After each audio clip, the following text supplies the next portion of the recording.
बोलिए वृंदावन बिहारी लाल की। बड़े निर्णायक मोड़ पर प्रसंग चल रहा है। एक सवाल और आएगा, इसके बाद अब सवाल बड़ा बढ़िया आएगा। तो क्या हुआ कि जैसे जैसे वो घूमते हुए आगे बढ़ते चले गए, भगवान के भजन में मस्त। भगवान की कृपा पात्र तो थे ही दोनों आदमी। उद्धव जी से मुलाकात हुई। उद्धव जी से जब मुलाकात हुई तो उनसे पूछा, उन्होंने कहा महाभारत कब का समाप्त हो गया। बोले भगवान का क्या हाल चाल है। बोले भगवान ने सब काम सही करके अपने धराधाम से यहाँ से छुट्टी लेकर के गए अपने परम धाम को। जैसे ही ऐसा सुना तत्काल ऐसा लगा सब कुछ समाप्त हो गया। उद्धव जी ने कहा, विदुर जी ने उद्धव जी से कहा, उद्धव जी समाधिस्थ होने लगे। तब विदुर जी ने कहा कोई बात नहीं है, आप जाइए बद्रिकाश्रम। महामुनि मैत्रेय कहाँ मिलेंगे, अब मैं उनसे मिलूंगा। इसी रहस्य को वो भी जानते हैं, मैं उनके द्वारा प्राप्त करूंगा। उद्धव जी ने कहा कि आप इसी हरिद्वार के कहीं गंगा जी के किनारे में भ्रमण करते हुए उनको पा जाएंगे। और इधर से विदुर जी आगे बढ़े, उधर से मैत्रेय जी से समागम हो गया। तत्काल दोनों संत मिले और अब वहां पर जो है सत्संग शुरू हो गया। इसी श्रीमद् भागवत महापुराण में विदुर मैत्रेय की कथा शुरू हो गई। संवाद, पहला सवाल हाल चाल जैसे ही समाप्त हुआ, सवाल पूछा कि सुख ये कर्मा करो तू लोग। सब क्यों सुखी रहा चाहती है, क्यों दुखी नहीं हुआ चाहती। सब चाहते खूब सुखी रही, हमारा रिश्तेदार परिवार सब सुखी रहे, आम खातिर नहीं बनाते। तो ये सवाल पूछ रहे हैं महाराज विदुर मैत्रेय जी से कि सुखाय कर्माणि करोति लोको न कई सुखम्बा न्यदुपारमम्बा कि विन्देत भूयस्ततयेव दुःखम् यदा प्रयोक्तं भगवान बदेन। चार लाइन में सवाल जवाब दोनों। तो बोले सब सुखी रहना चाहता है, कैसे सुखी हो। सुखी होने का उपाय। उधर सवाल हुआ था ब्रह्मांड से किम कर्तव्यम, द्वादश स्कंद के 5वें अध्याय में दूसरे श्लोक तक में जाकर के उसी का उत्तर मिलेगा। इधर एक सवाल इतना बड़ा आया, सुखी कैसे रहा जाए, सुखी कैसे होना चाहिए, सुखी कैसे होते हैं। बड़ा गंभीर विषय है, सबको सुख चाहिए। तो मैत्रेय जी बता रहे हैं कि हे धर्मात्मा विदुर, इस संसार में कोई सुखी नहीं है, कोई सुखी नहीं है। सब झूठा मूठा सुख लेके बैठे हैं। चार लड़के बंबई में है, यहाँ इतना खेत है, इतना जमीन है। कल मैंने बताया था मान दाता च महीपति कृतियुगालंकार भूतोगत श्री तुर्गेन महादधौ विचरित है।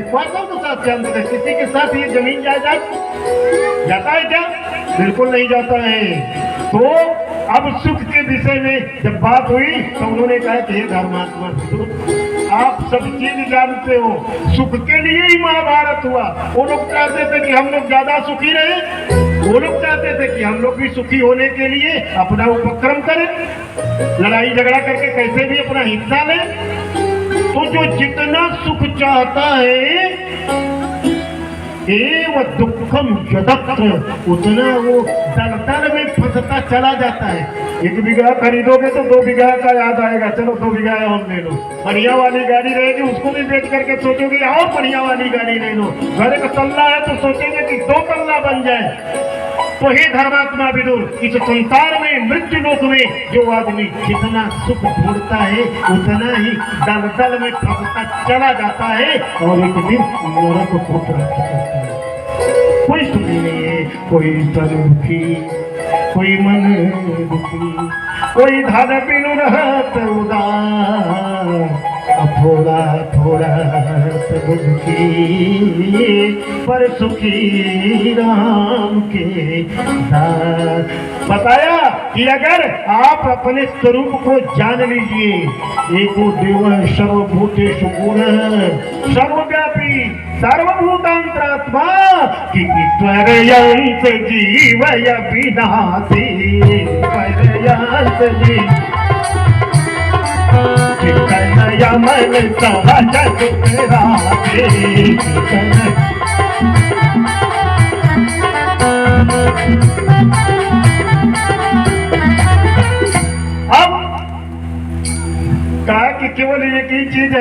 का, और उस चीज को कोई लेना नहीं चाहता है। वो चीज है आपके हृदय में निवास कर रहा है। भगवान सबकी अंदर, लेकिन श्री राम में सब जग जानने की जरूरत है।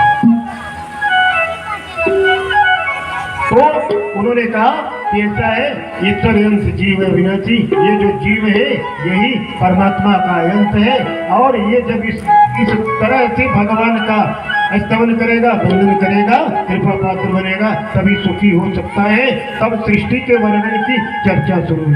बोले सृष्टि जो है कैसे हुई, कौन पैदा करता है, कौन बड़ा करता है, कौन मारता है, ये भी सवाल है ये। तो उन्होंने बड़े विस्तार से इसको बताया कि ऐसा है, देखिए भगवान के नाभि कमल से ब्रह्मा जी की उत्पत्ति हुई। ब्रह्मा जी बहुत परेशान हुए, उसकी नलगी पकड़ करके अंदर तक गए, उसका कोई याद नहीं मिला ही नहीं। तब आकाशवाणी हुई, वर्णमाला का 16वां और 21वां अक्षर तप करो। ब्रह्मा जी ने तप किया। आदेश हुआ सृष्टि की रचना करने के लिए आपको बनाया गया, सृष्टि की रचना की। सृष्टि शुरू किया। सबसे पहले सृष्टि की शुरुआत हुई तो सोने की दिया, सनक सनंदन सनातन सनक कुमार। पिताजी ने कहा बेटा सृष्टि करो। उन लोगों ने कहा हमसे काम नहीं होगा, हम लोग भगवान का भजन करेंगे और कुछ नहीं करेंगे। बोले ठीक है, तो अब तुम लोग चलो, निकल जाओ मेरे सामने से। तुरंत नाराज हुए और उनको जैसे ही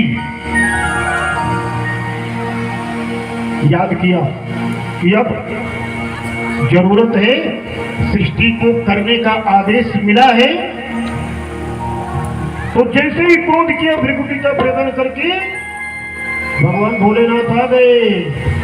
तुरंत बोले सृष्टि करो, शुरू कर दिया। सांप बिच्छू डाकिनी साकिनी भूत पिशाच चुड़ैल सब तैयार। ब्रह्मा जी बोले बंद करो, ऐसी सृष्टि नहीं चाहिए। उसके बाद फिर 10 पुत्रों को पैदा किया। वाणी से सरस्वती को, वामांग से और दक्षिणांग से, अपने शरीर से ही मनु और शत्रुपा को पैदा किया, जहां से मानवीय सृष्टि शुरू हुई। सृष्टि का जो विषय है बड़ा गंभीर है। पूर्ण रूप से इसका मालिक तो जो रचना किया हुआ है सृष्टि का वही है। रचा है सृष्टि को जिस प्रभु ने, वही ये सृष्टि चला रहे हैं। और सब पार्टिसिपेट केवल करते हैं, बाकी सब लोग एक अंग हैं, लेकिन जो प्रमुख करता धरता है वो नारायण है। तो इस तरह से सृष्टि का जो है, सृष्टि को जिस प्रभु ने, वही सृष्टि चला रहे हैं। अच्छा है सृष्टि को जिस प्रभु ने, वही सृष्टि चला रहे हैं। जो पेड़ हमने लगाया पहले, जो पेड़ हमने लगाया पहले, उसी का फल हम अब पा रहे हैं। अच्छा है सृष्टि को जिस प्रभु ने, वही सृष्टि चला रहे हैं। अच्छा है सृष्टि को जिस प्रभु ने, वही सृष्टि चला रहे हैं।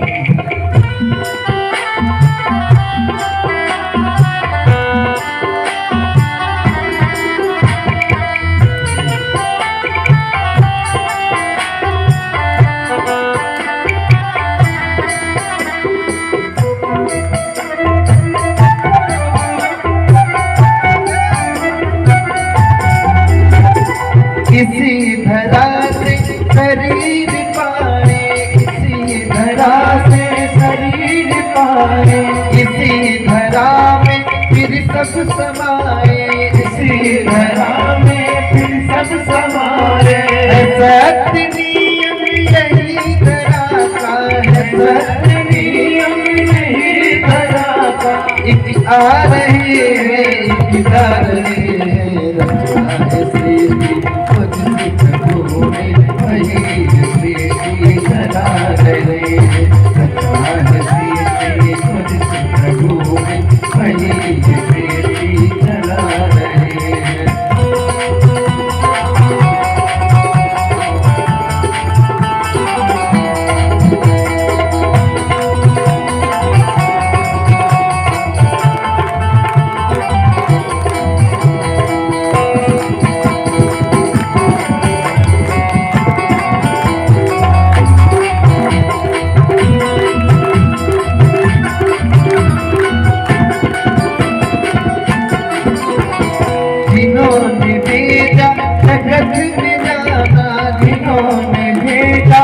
जगत में जाना, तय कर दिया लौट के फिर से आना, तय कर दिया लौट के फिर से आना, जिन्होंने भेजा जगत में जाना, तय कर दिया लौट के फिर से आना। जो भेजने वाले हैं यहाँ पे, जो भेजने वाले हैं यहाँ पे, वही तो वापस बुला रहे हैं। सृष्टि खुद प्रभु ने वही सृष्टि चला रहे हैं। सृष्टि खुद प्रभु ने वही सृष्टि चला रहे हैं।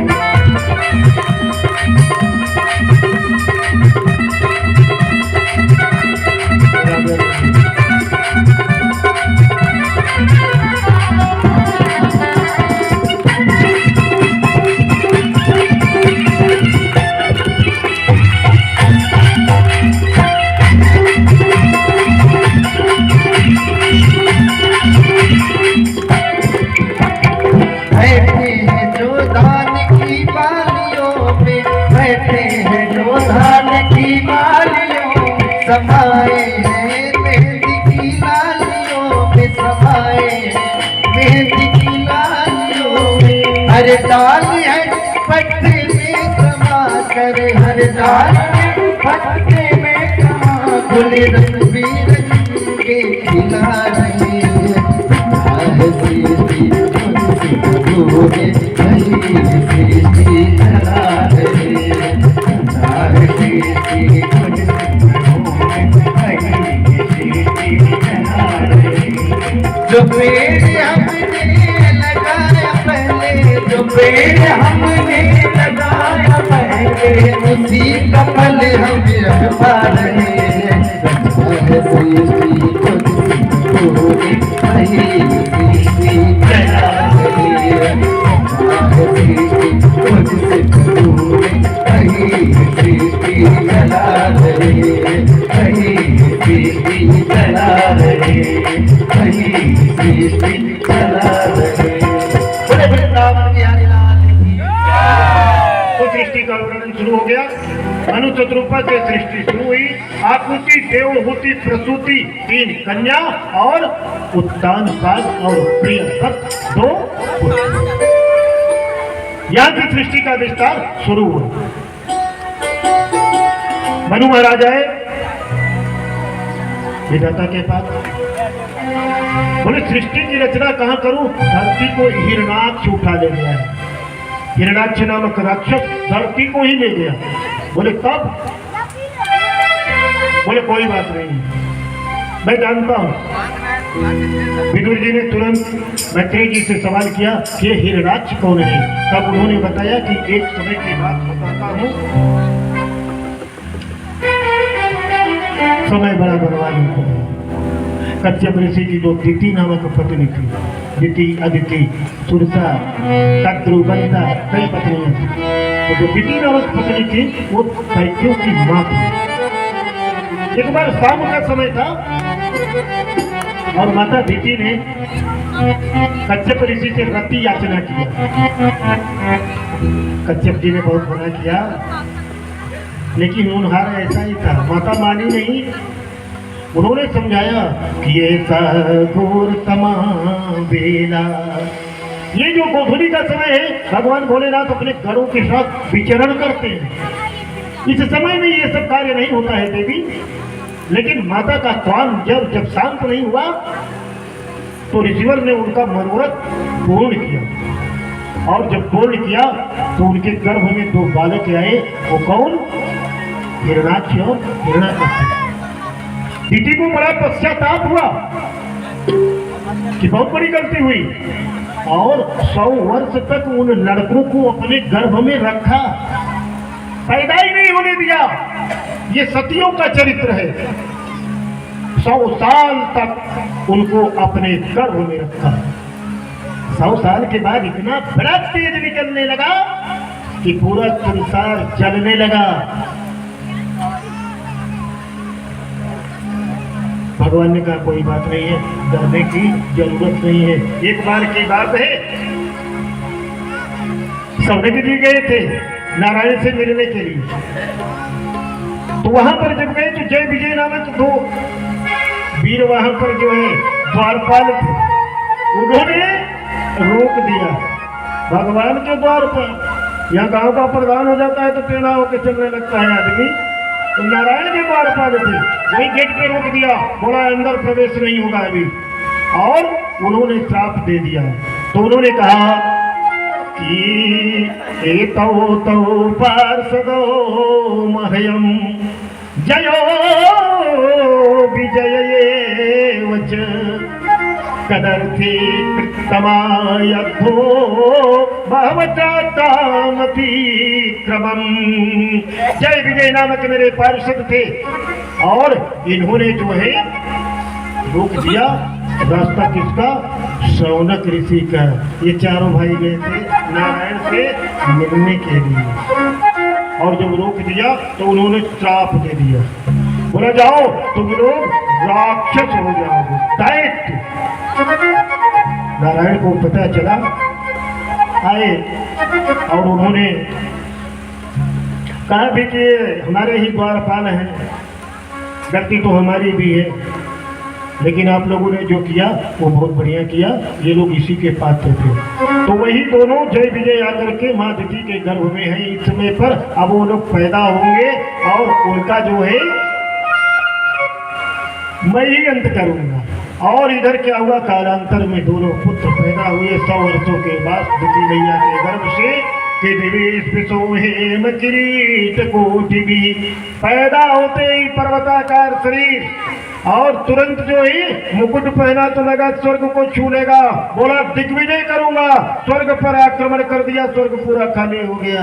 वापस लौटा, नारद मिले कि श्रीमन नारायण नारायण नारायण श्रीमन नारायण नारायण नारायण श्रीमन नारायण नारायण नारायण श्रीमन नारायण नारायण नारायण श्रीमन नारायण नारायण नारायण श्रीमन नारायण नारायण। ओ भजमन नारायण नारायण नारायण भजमन नारायण नारायण नारायण श्रीमन नारायण नारायण नारायण श्रीमन नारायण नारायण नारायण। जगत का कल्याण होना है। नारद ने संत मिला, उसने बुलाया बाबा नारायण नारायण छोड़ो, युद्ध करो। बोले मैं लड़ता तो नहीं हूँ बेटा, लड़ाता बहुत हूँ, चिंता मत करो, अब मैं कोशिश करूंगा लड़ने वाला जल्दी से जल्दी आ जाए। इधर विधाता भी परेशान, दुष्ट जब दुष्टता करने लगते हैं तो भगवान ने भी वचन दिया है कि जब जब हो ये धर्म कल्याणी 100% आना ही आना है। यदा यदा धर्मस्य ग्लानिर्भवतु भारत। यहीं से भगवान के अवतारों का वर्णन भी अब शुरू हो रहा है। ब्रह्मा जी ने तुरंत ध्यान किया और उनकी नाशिका गंध से जो है भगवान वराह के रूप में प्रकट हो गए। बोलिए वराह भगवान की। तत्काल बताया गया धरती को लेकर के चला गया है, समुद्र में स्थापित किया है। भगवान तत्काल सुबह से शीघ्र वहां से चल पड़े और वहां आए तो उसके साथ युद्ध हुआ। युद्ध को देख करके देवता लोग विचलित हो गए, क्योंकि एक बार तो गदा के प्रहार से भगवान का गदा ही गिरा दिया, इतना वीर था।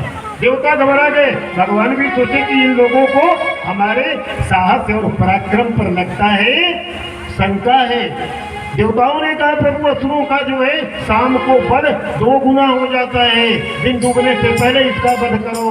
भगवान तुरंत जो है समझ गए और करेण करुण मूले हनु यथा पाष्टम मरुत्पति, एक थप्पड़ मारा और वहीं पर गोविंदाए नमो नमः हो गया।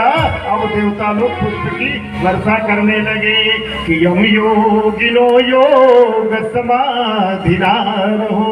वो भी बड़े बड़े योगी, बड़े बड़े ऋषि, बड़े बड़े संत समाधि में बैठे रहते हैं, भगवान का दर्शन नहीं होता है। और ये इतना बड़ा दुष्ट, भगवान ने इसको दर्शन दिया कि ध्यायन्ति लिंगा दक्षितो मुमुक्षया तच्चैष दैत्यादिशपदाहतो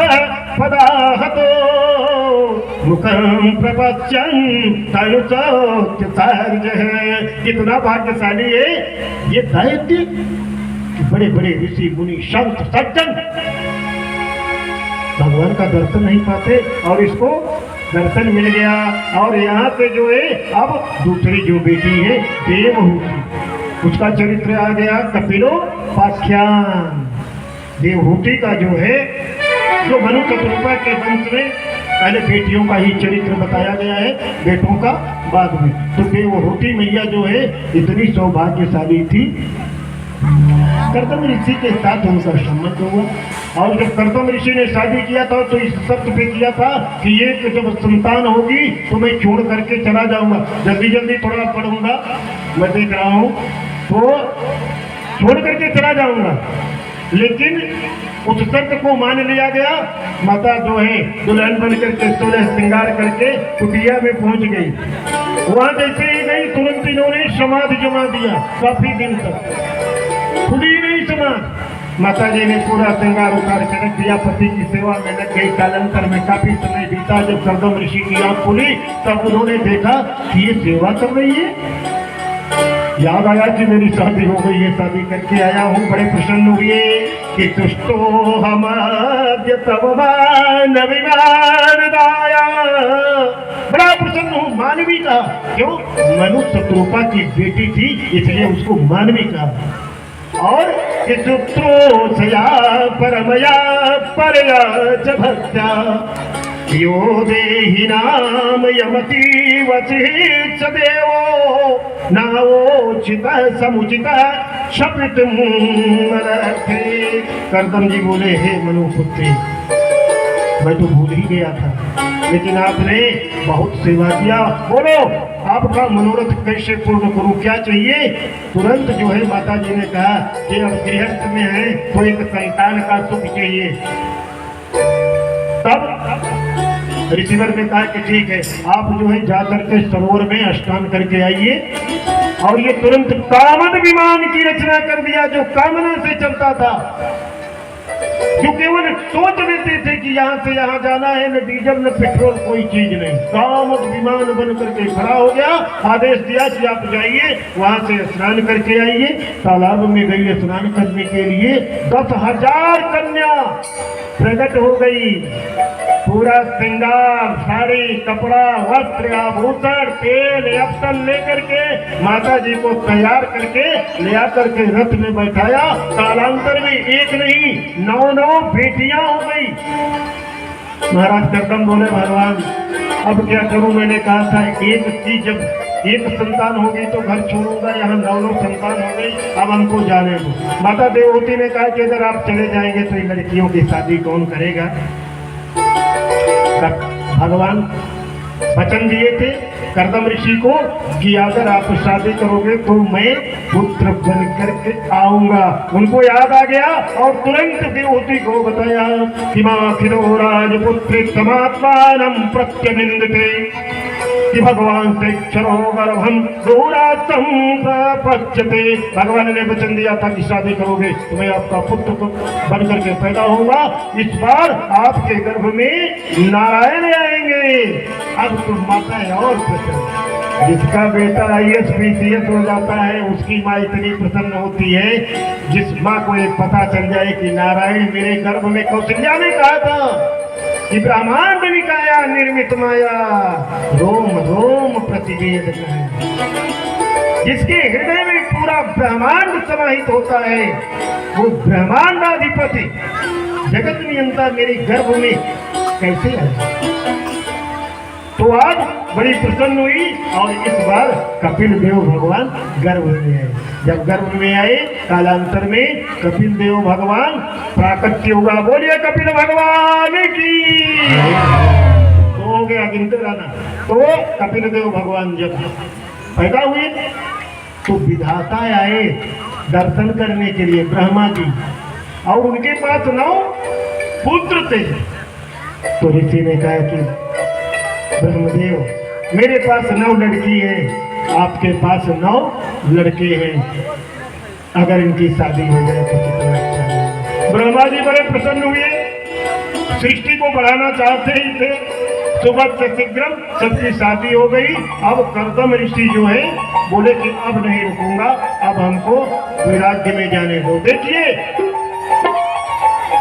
मोक्ष को प्राप्त करने का साधन,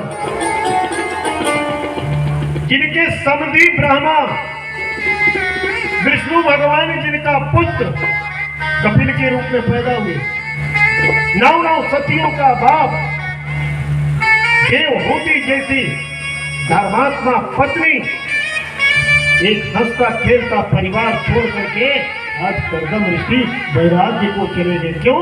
क्योंकि यह परम धर्म है। जब चले गए तब माता जो है बेटे के पास आई और तब कहा कि हे बेटा, पिताजी ने कहा था कि तुम साक्षात नारायण हो, अगर नारायण हो तो मेरी एक बात मान लेना, आज मैं आपके शरण में आकर के बैठ गई हूँ कि तंत्वां गताहं शरणं शरण्यम। अगर आप नारायण है तो आज आपके शरण में आई हूँ, याचना करती हूँ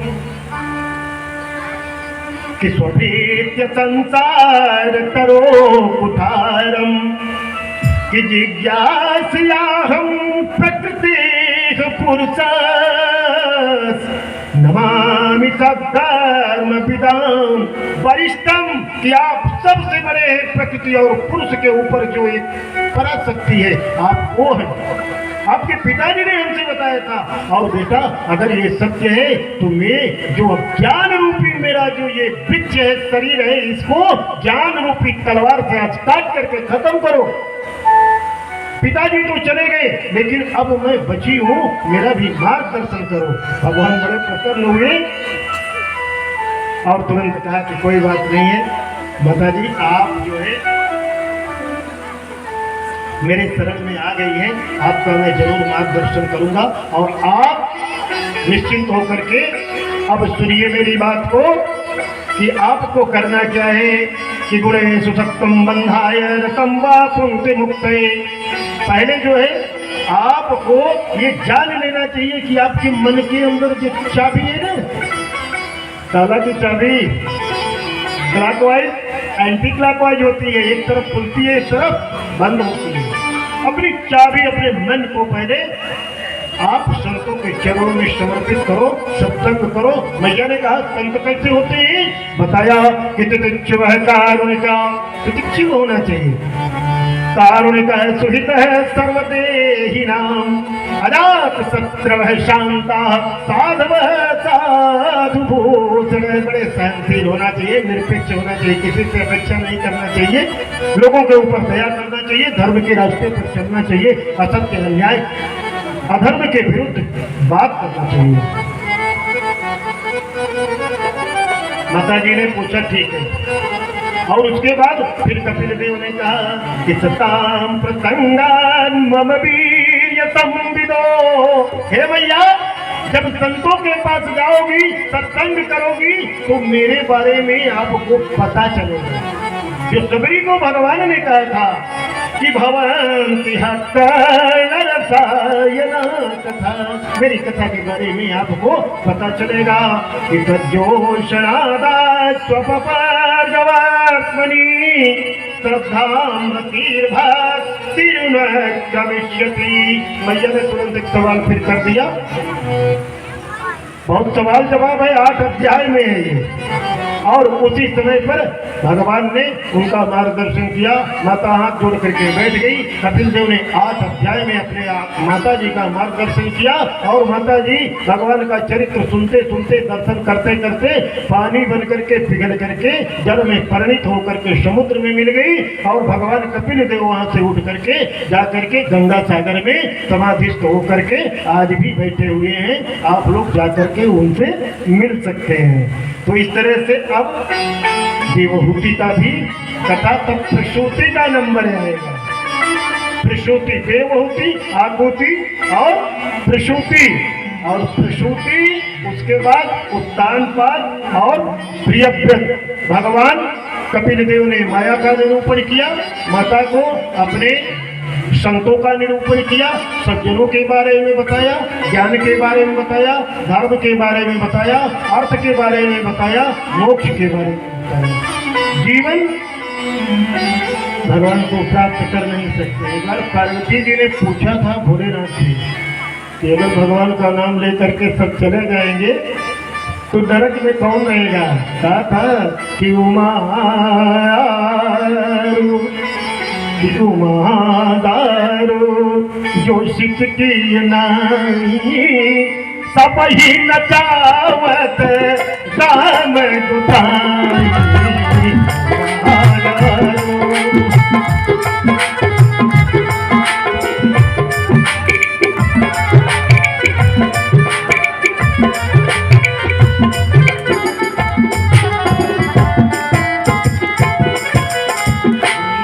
भगवान अपनी माया में ऐसे रगड़ देते हैं कि ये जीव भूल जाता है। पहले बाबा राम राम कहा, मरद की दाई कहती हाँ हाँ कहा सही, लेकिन राम राम नहीं कहते हैं, कहा नहीं जाता। यही भगवान की माया है।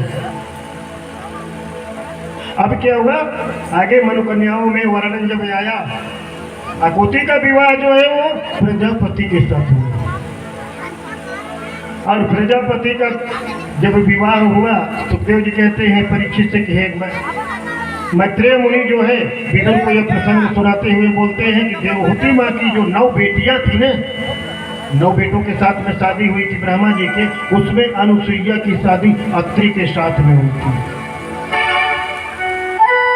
कोई संतान नहीं थी। इतनी बड़ी सती, तीनों देवियां परेशान हो गई थी और परीक्षा देने के लिए भेज दिया था। छोटा सा बालक बना कि बड़े चर्चित में चलूंगा, लेटा दिया खिला पिला के। उन लोग बोले हम लोग जो है ऐसे भोजन नहीं करेंगे, तो बड़ा उतार के भोजन करवाना पड़ेगा। माता जी ने तुरंत ध्यान लगाया, देखा ओ चक्र वाला आया हुआ है, त्रिशूल वाला आया हुआ है, तीनों ही है। बोले कोई बात नहीं है, उतार के करवाऊंगी। और जैसे ही जल छिड़का सब बालक बन गए, छोटे छोटे में करने लगे। मैया ने उनको भोजन पानी करा के, कपड़ा उपड़ा पहना के, तेल लगा के, काजल लगा के लेटा दिया। बोले आराम करो आप लोग।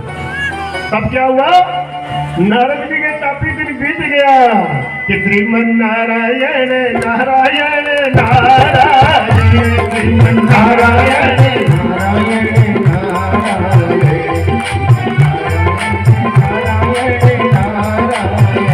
बचपन नारायण नारायण नारायण, बचपन नारायण नारायण नारायण, श्रीमन नारायण नारायण नारायण, श्रीमन नारायण नारायण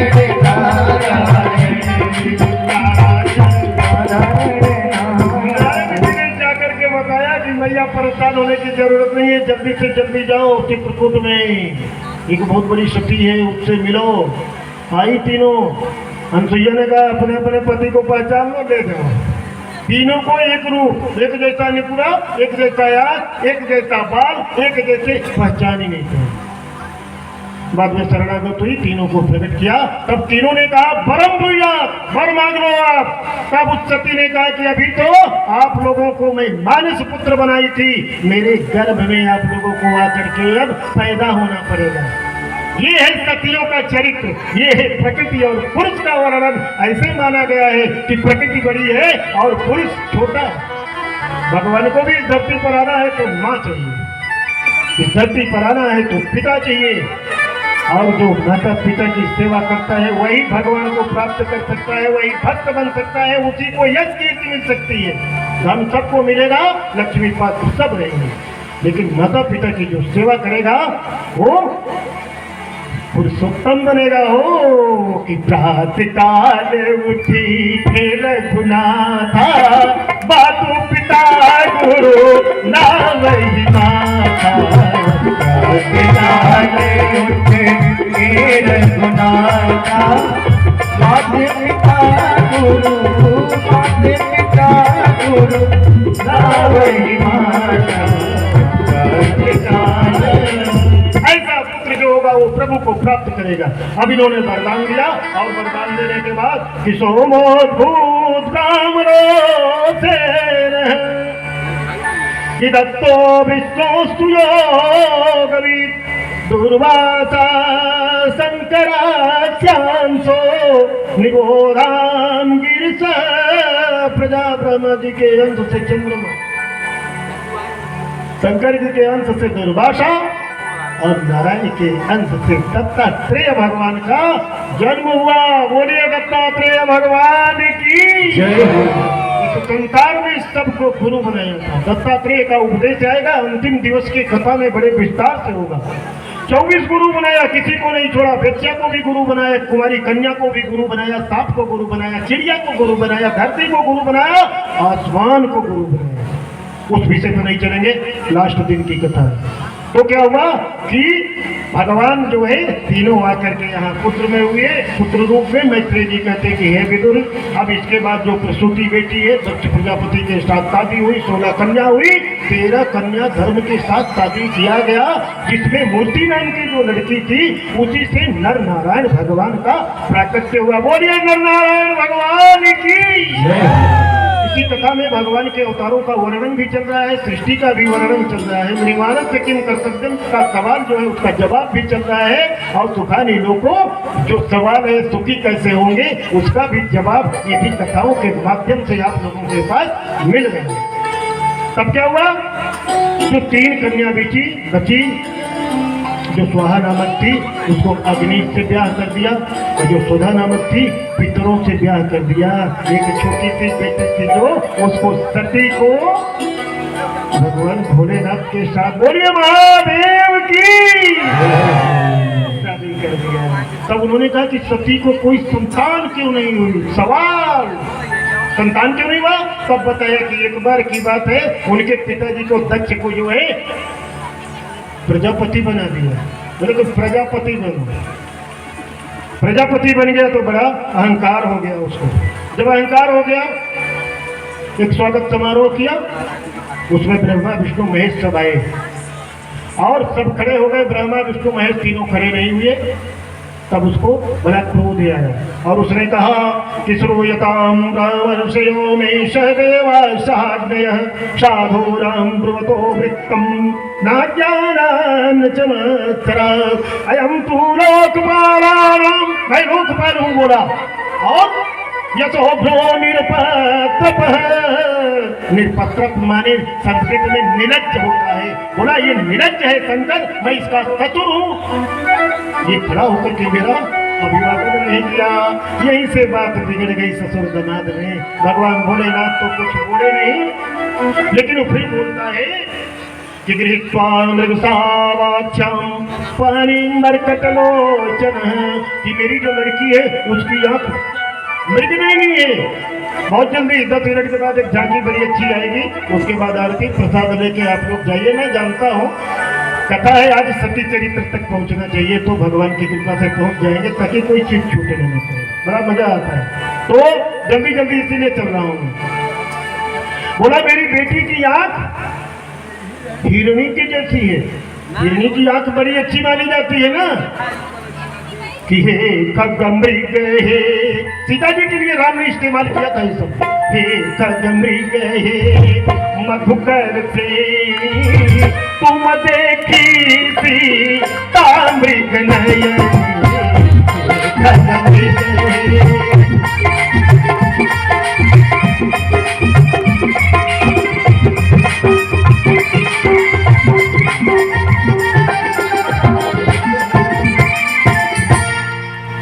की सुंदरता में आंख बहुत महत्वपूर्ण है। मर्यादा पुरुषोत्तम भगवान श्री राम ने पूछा था, पेड़ पौधे पक्षी चिड़िया तक से पूछा था कि मेरी सीता को देखा है क्या, उसकी पहचान क्या है। उसकी आंख जो है मृगनयनी जैसी। कालिदास ने तो और गजब का लिखा है कि तन्वी श्यामा शिखर दसना बिंब पक्वाधरोस्तो मध्य श्यामा चकित हिरणी। जब हिरणी चकित होकर के देखती है उसकी आंख और अच्छी रहती है। मेघ ने, यक्ष ने कहा था मेघ से कि मेरी जो प्रियतमा अलकापुरी में बैठी हुई है वो इस तरह से देखती है जैसे वो हिरणी देखती है। चलिए आगे चलता हूँ, कथाक्रम को आगे जल्दी से बढ़ाता हूँ। बोला ये निर्लज्ज है, और जब ऐसा बोला कि मेरी लड़की ऐसी है और ये बंदर की तरह बैठा हुआ है, इसके साथ शादी करके मैं बड़ी गलती किया। ससुर लोग बोलते हैं अगर दामाद बढ़िया नहीं मिलता है तो। नंदी बाबा खड़े हो गए, बोले ना गलत बोल रहे हो कि हरिहर निंदा तू नहीं जताना, पाप होई को पाप समाना।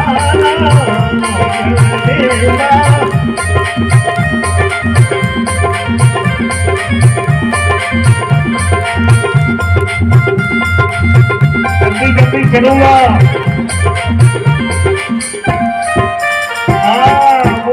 शिव की निंदा नहीं सुन सकता हूँ।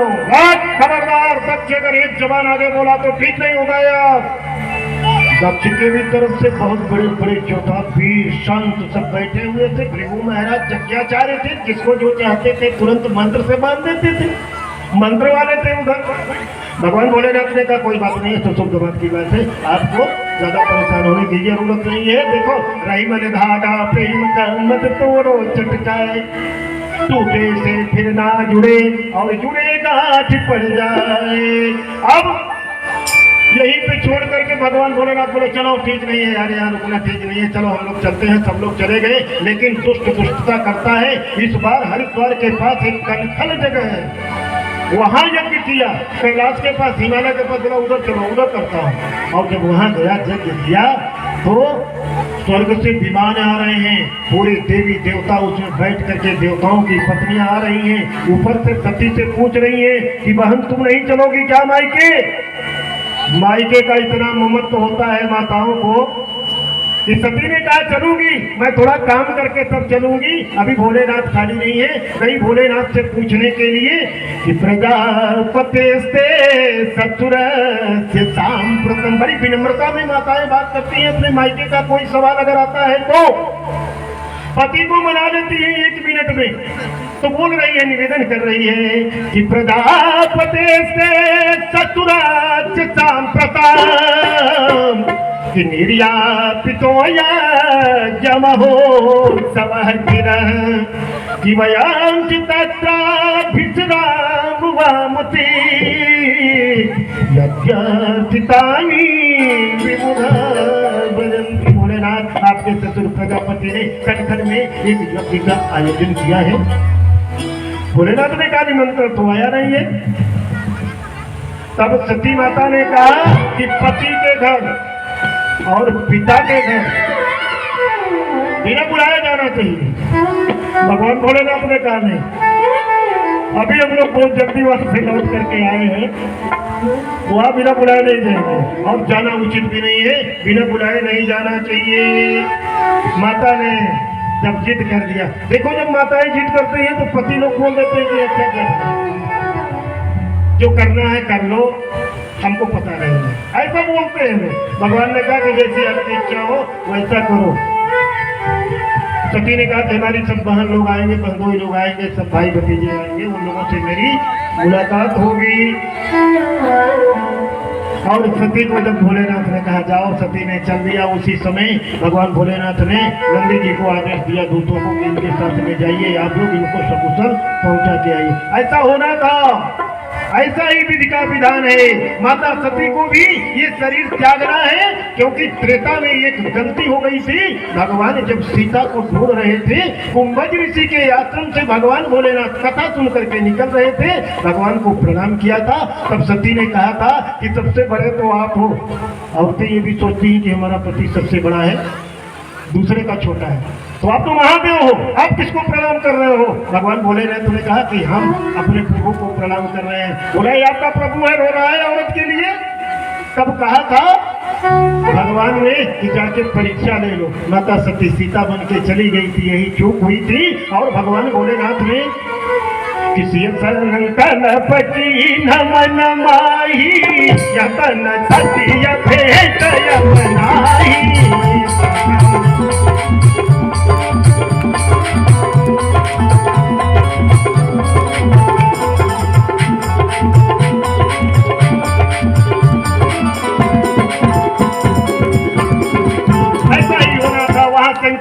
था भगवान भोलेनाथ ने कि अब स्वीकार नहीं करूंगा आपको।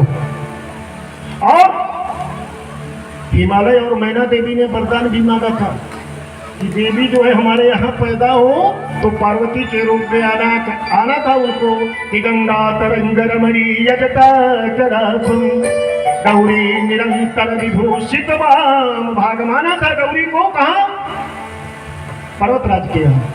तो विधि का विधान भी साथ ही साथ चल रहा है और जन्म विवाह मरण गति सोई जो जस लिखा कहाँ तक होई। आज की कथा विश्राम की तरफ पहुंचने वाला हूँ, अभी 5 मिनट रुके रहना। और जल्दी से मैया वहां पहुंची और वहां जब पहुंची सती तो बहन लोग मिले। देखो जब बिगड़ जाता है तो कोई साथ नहीं देता है। बिगड़े बंधु कैसे बिगड़े भाई में बिगड़े बंधु और बिगड़े बैल न रोपे कंधु। जो आगे बैल चलता है हर में वो पीछे भी नहीं चलता है। जब समय खराब हो जाता है तो सती से कोई बात नहीं करना है। सती पहुंची, बहन लोग मजाक कर रही है। कथो भोलेनाथ नहीं है इनका आवत नहीं तो सपवा लपलपात रहा अमेरिका का देना सब उन्हें 40 पैसे घेरे रहते हैं। हम तुझे खाली देते हैं काहे नहीं जाओ जली जा रही है। देखो सती देखो पत्नी सब चीज बर्दाश्त कर सकती है लेकिन पति का अपमान नहीं। भगवान ने जा रहे थे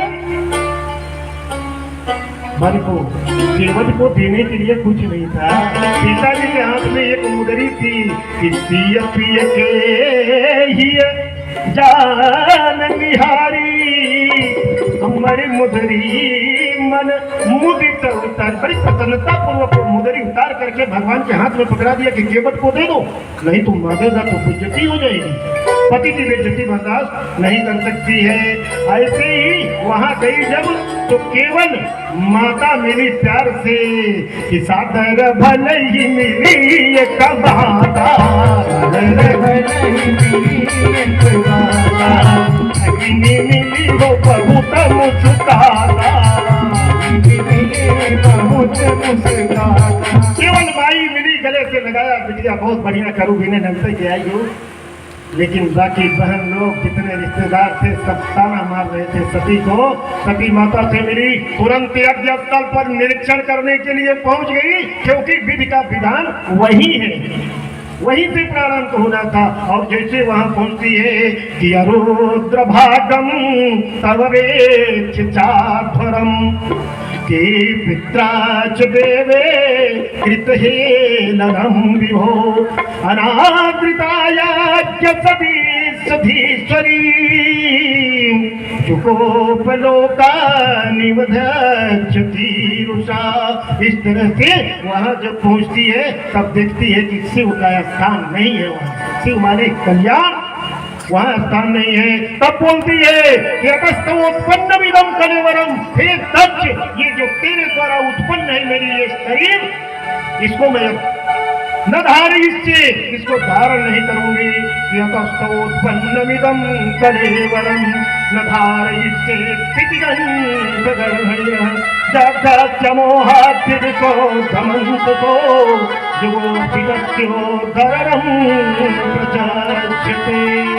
इस तरह से सती मैया ने कहा कि ये जो तेरे द्वारा मुझको शरीर प्राप्त हुआ है जो लोग कहते हैं कि मैं दक्ष की हाँ बुलाइए बुलाइए बहुत बढ़िया झांकी आ रही है भगवान भोलेनाथ की। उसका आनंद 10 मिनट लीजिए फिर आपसे करवाऊंगा अपने अपने घर प्रसाद लेकर के हमको आशीर्वाद देते हुए जाइए जल्दी मुझे लीजिए।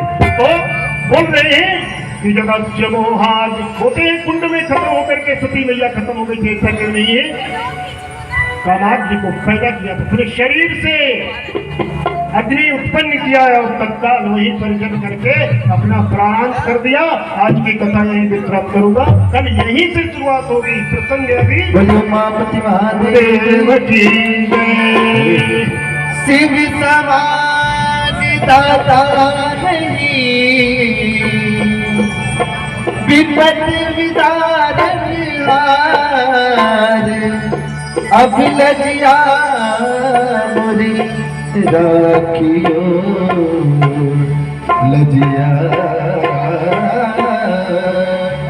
मोरी राखियो भोलेनाथ सिंधी के असरा कैलाश के निवासी नमो बार बार हो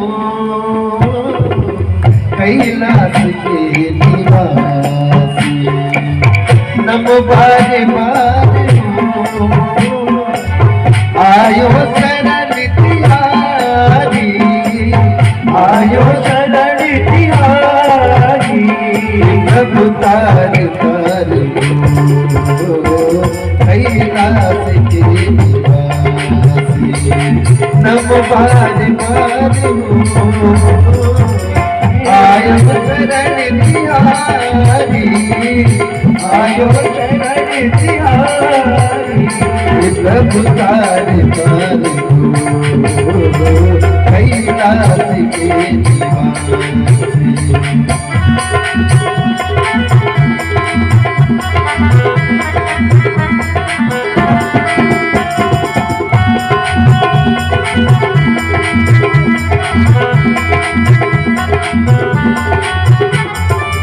भक्तों को कभी शिव जी तूने निराश ना किया, भक्तों को कभी शिव जी तूने निराश ना किया, हमारा जी ने जो चाहा वरदान दे दिया, हमारा जी ने जो चाहा वरदान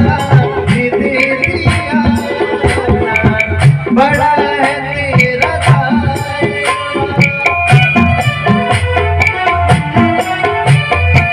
बड़ा है तेरा दायरा, बड़ा दातार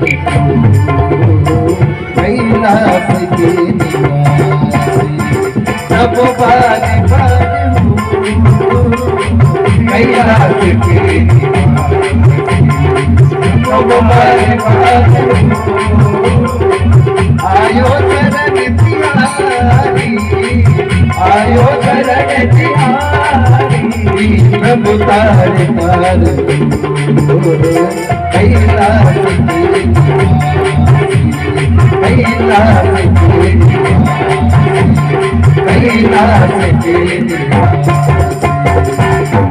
बोलो उमापति महादेव की जय, वृंदावन बिहारी लाल की जय। तो इस तरह से आज हम लोग सतियों के चरित्र में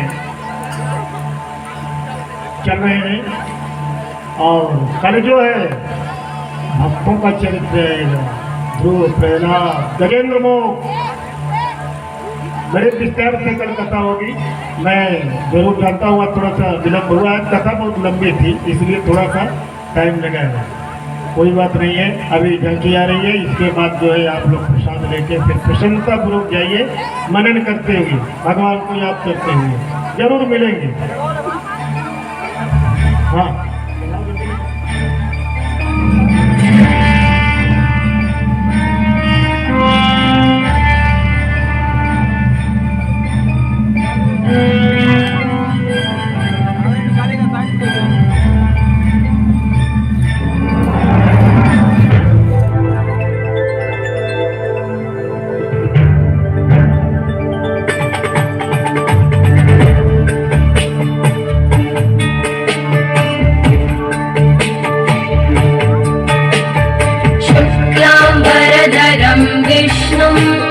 शशिवर्णं चतुर्भुजं प्रसन्नवदनं ध्यायेत् सर्वविघ्नोपशान्तये।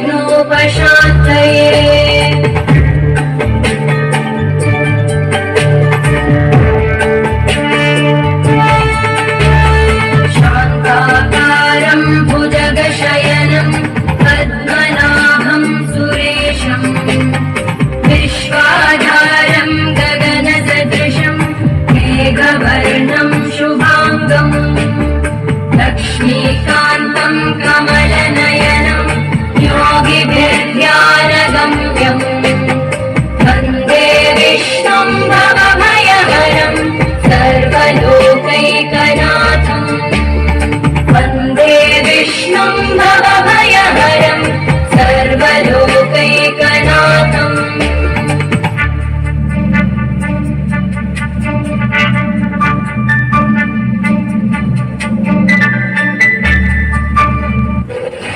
दक्षराज, अब यज्ञ की अंतिम आहुति दीजिए। आप अंतिम आहुति नहीं दे सकते। ये घर में यज्ञ नहीं, पाप यज्ञ हो रहा है। बेटी, तुम भरी सभा में अपने पिता का अपमान कर रही हो। अपमान तो आपने मेरे पति का किया है।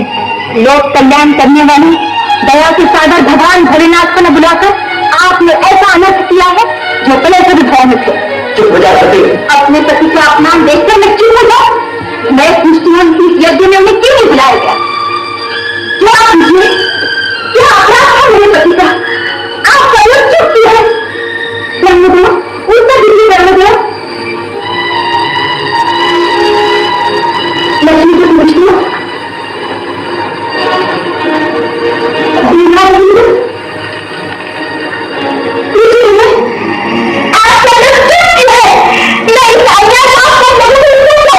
करवाने का तुम्हें कोई अधिकार नहीं, और आज से भविष्य में होने वाले किसी भी यज्ञ और पूजा आदि पुण्य कार्य में उस भूतनाथ को भाग नहीं मिलेगा।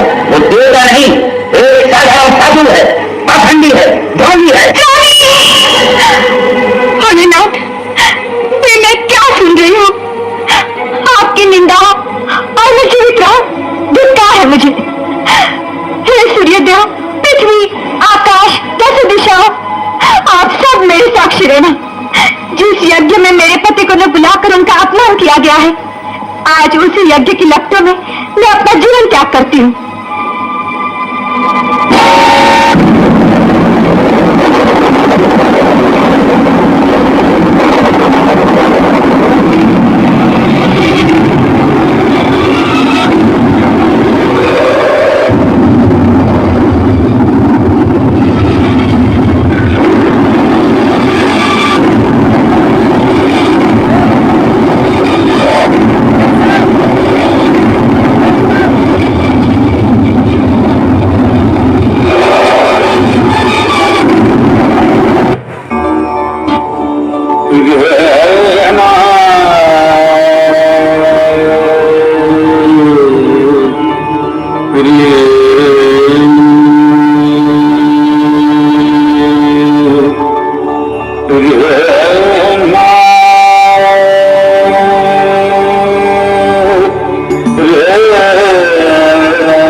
न सम्मान का मोह, न अपमान का भय,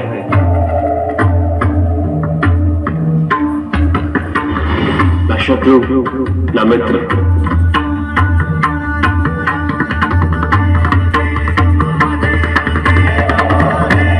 न कोई अपना न पराया।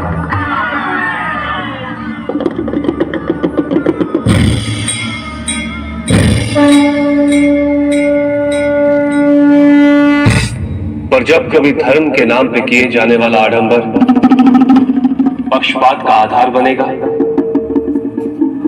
मैं उसका विनाश अवश्य करूंगा।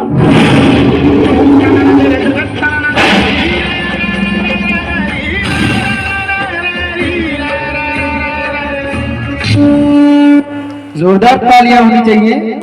बोलो उमापति महादेव की, हर हर महादेव शंभू।